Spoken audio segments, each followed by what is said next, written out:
Hello, मी नैना डोंगरे आपणास सर्वात सोपी पद्धतीने ब्लाऊज शिवण्याची एक पद्धत शिकवणार आहे। मी वाडेगावमधून आहे आणि मी इथे जे मशीन क्लास घेते त्या स्टुडंटनी मला एक व्हिडिओ बनवायला सांगितला होता यूट्यूबवर।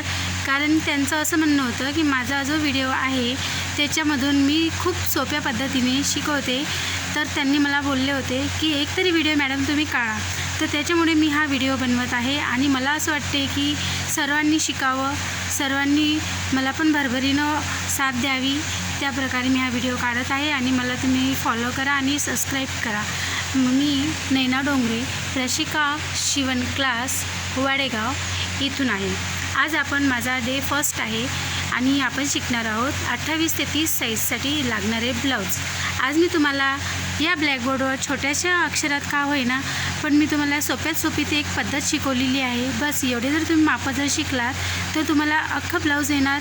ही माझी तुम्हाला एक सांगण्याची एक सोपी पद्धत आहे, हे तुम्हाला मी एक सोप्या पद्धतीने सांगणार आहे। तर मी नॉर्मल ब्लाऊजसाठी एक 10ची घडी घेतलेली आहे। 10ची घडी घेऊन आपण त्यांना उजव्या हातावर 11.5चा पॉईंट देणार आहोत, इथून देणार आहोत आपण आणि इथपर्यंत देणार आहोत। इथपर्यंत देऊन आपण खाली 2 इंचाचा गळा घेणार आहोत आणि तिथे एक क्रिश्चन मार्क्स करणार आहोत। क्रिश्चन मार्क्स केल्यानंतर इथून आपण वरती हे 3चं शोल्डर देणार आहोत। शोल्डरचे मापे इथं लिहिलेले आहेत, मी खूप छोटे अक्षरात आहेत, पण तरी तुम्ही सर्वांनी लक्ष देऊन पहा। जिथं आपण क्रिश्चनचा एक आकार दिलेला आहे शोल्डर कटवर, तिथून आपण समोरच्या उजव्या हाताकडील समोरच्या बाजूवर हा आपण 5चा गळा घेणार आहोत आणि तिथूनच आपण लगेच बॅक साईडला मागील गळा घेणार आहोत। नॉर्मली मी 8 इंचाचा घेतलेला आहे, तुम्ही आपापल्या इच्छेनं हा गळा टाकू शकता। जिथून आपण 3चं शोल्डर घेतलेलं होतं तिथूनच आपण उजव्या हातावर 5.5ची बग्गल घेणार आहोत आणि डाव्या हातावर सुद्धा 5.5ची बग्गल घेणार आहोत। 5.5च्या बग्गलमधून वरती हा 1.5 इंचाचा पॉईंट येणार आहे, जेणेकरून तुमच्या बाहीवर काहीतरी चुन्या वगैरे काहीच पडणार नाही आहे।